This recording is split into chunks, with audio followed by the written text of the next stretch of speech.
Welcome back, West Michigan. I'm Lynda Balkema. You are watching Alive and Well, and I'm here talking with Terry Nolan about substance abuse and addiction. And we've been sharing a lot of information. I think our viewers would be interested in some of the things that they determine as causes of alcoholism. And really, there's a lot that's not known, much like cancer. Not to compare it, as you said, cancer isn't a choice, and alcoholism, at least the first drink, is a choice. I don't think that losing everything you've worked your whole life for, having bad relationships with family, I don't think anybody would make that choice. I do think that there's probably a genetic factor, and you've actually done a little research on that. Well, one of the most informative places that I attended was a place called WEMAC that's now defunct.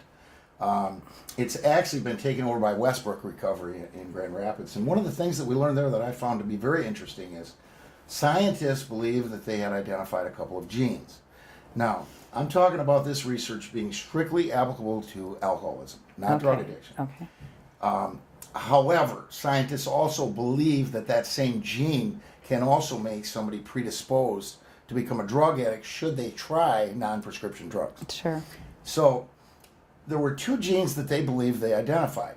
One was called the male gene. That male gene will attack every male in that family. So Grandpa will be an alcoholic. All of Grandpa's sons will be alcoholics. All of their sons will be alcoholics, and all of their sons will be alcoholics.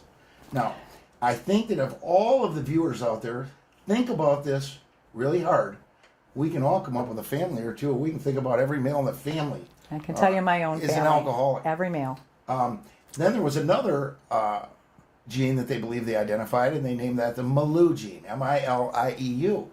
And that Milieu gene will skip generations and sexes, probably the one that's present in my family.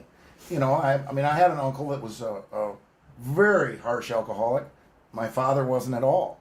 I'm only going to speak to myself, but certainly my brothers and sisters. Sure. There are 9 of us. I will say I'm not the only one, Yeah. but the majority of my brothers and sisters are not alcoholics nor drug addicts. No, In but fact, most of them have never even experimented with drugs. So Right. I'm not dragging my family in. Oh, absolutely not. I'm the black sheep. You're the black sheep. I'll take ownership.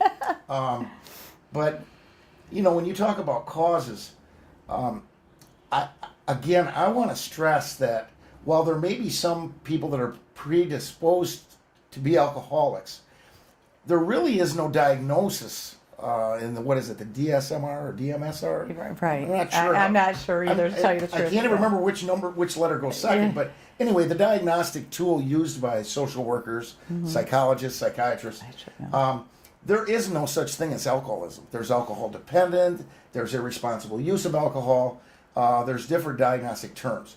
So, an alcoholic, under the recognition in the literature available, they would be alcohol dependent. They're dependent on alcohol. I believe that someone who's not even predisposed to be alcoholic could certainly work their way into being alcohol dependent by overuse of that particular drug. So, I mean, and that's based on what I've learned. I'm not a social worker. I'm not a psychologist. Well, and we also know that there's what we call functioning alcoholics, people who go to work every day and do just fine, and they still function normally. We were talking about, you know, as far as what they call gateway drugs, and I don't really believe in gateway either. To me, marijuana or alcohol being a gateway drug, yes, it is if you're an addict, and that's the problem. If you're an addict, just about anything's a gateway drug. So, well, I've got pretty strong feelings about marijuana, and I wouldn't put it in the same category as alcohol. But well, and I don't know if our feelings are the same or not, and we won't get into those here. But I do want to tell you what I've learned about marijuana. Particularly scary when it comes to young people. It attaches to the receptors of the brain, and it shuts down the learning receptors. Not only that, but it shuts down the emotional development of younger people. Now, when I was that age, I smoked marijuana.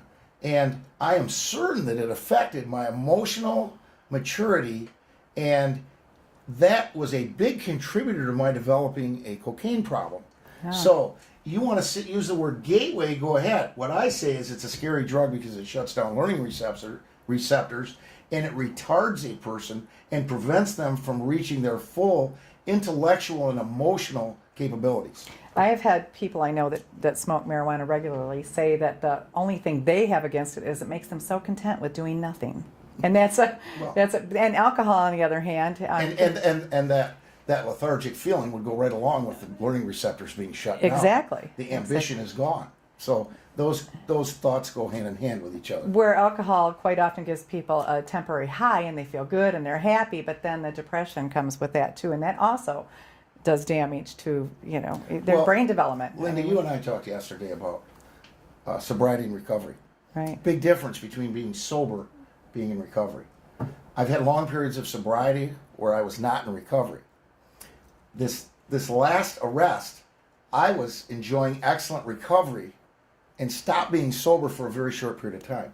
I'm now sober and I believe that I'm in excellent recovery. Just came from a counseling meeting. I think that my longtime, well-respected counselor agrees with that assessment, so I'm not just patting myself on the back. Right. But in terms of recovery, we're talking about no use of alcohol, no use of drugs. Look, we said this yesterday. Yeah. I'm still struggling with smoking. And if I want to be in 100% full recovery, I have to eliminate caffeine and I have to eliminate nicotine. So I've got to quit drinking Diet Mountain Dew. I love it. Oh. I've got to quit smoking cigarettes. But for right now, I really have to stay focused on identifying and tweaking my program. And that's one of the things I talked about today while I was at a counseling session. Things that I'm doing differently this time in terms of my recovery. And I don't want to go into specifics of that. Sure. So that I don't have a relapse. Relapse prevention. Well, that is the main focus, and as you said, it's one day at a time. But Right. but you're absolutely right. We almost all of us are addicted to something. For me, it's caffeine. I love my caffeine. Can't get through the day without it. People say, "Where do you get all your energy?" And I say, "Brooklyn Bagels or McDonald's." I have to have that big cup of coffee every day. You know, I want to mention one other thing that I hear at meetings that I think is pretty informative. I hear people say at a recovery meeting, "You know, I have an addictive personality." Oh yes, yeah. To my knowledge, there's no such thing as an addictive personality. A physical allergy combined with a mental obsession, that's addiction, or that's alcoholism. They're physically addicted to something, and then they have a mental obsession to use something that they're allergic to. That's what that is. I've had people say, I have an addictive personality, that's why I'm a workaholic. Well, a workaholic, you're not physically addicted to anything. So you're not addicted. What you probably have is some obsessive compulsive behaviors. Now, someone with obsessive compulsive behaviors could really struggle with their addiction, and I'm sure that was just one of my many problems. Sure. Because I am a workaholic, but it's not being addicted to work. It's being obsessively compulsed to do something. Totally different. Totally from different. And addiction. that's a very good point. I like that. I've never heard that put that way before. So say that again. You're allergic, but you're compulsed to think about. You're actually allergic to say alcohol. Or I'm quoting the liture. This isn't anything Yeah. coming out of Terry Nolan. Alcoholism has been defined sure. by folks who know a lot more than I do. It's a physical allergy combined with a mental obsession. Okay. Physical allergy combined with mental obsession. Right. You are physically allergic to something. In other words, when I use cocaine, bad things happen. Okay? Well, bad things would happen if I were to use cocaine also. If I were to use it repetitively. I'm telling you, if you used cocaine, you could be addicted on the first use. You wouldn't necessarily, you can't say, well, I want to use cocaine recreationally. That's not one of those drugs you can do that with. Right. And I thought it was 20 years ago. Interestingly, before we were talking about cocaine, and I don't understand the difference between crack and cocaine. Now, is crack when you smoke cocaine? Well, let me just tell you what. First of all, crack is a hardened form of cocaine. Okay. This is really scary. And when I first tried crack, I did not know this. When you snort cocaine, it goes into the little tiny blood vessels in your nose. When you smoke cocaine, smoke crack, it goes into the big vessels in your lungs.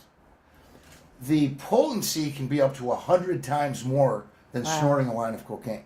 And I can tell you from personal experience, the first hit is the one that puts you in what I call la-la land. It is a total escape from the planet Earth. And it is, listen, I'm not going to lie, it is a wonderful feeling, the initial hit. The consequences of the drug, the continued use of the drug, are a nightmare to be in. And so when we talk about addiction, we're talking about, I know what's going to happen to that drug. I'm allergic to it. Right. And yet I have a mental obsession to use it To feel that good big feeling for again. 1 second, One second. knowing Wow. the consequences are going to be horrific. And the way that addiction works, I'm telling you, it's like a little monster in your brain that lies to you and tells you this time it's going to be okay. This time is And different. so the constant battle of recovery is to combat that little monster and to make him go away and put him away forever. The little light in the furnace, the pilot light. The pilot light. Yes. So you're working hard to squash that.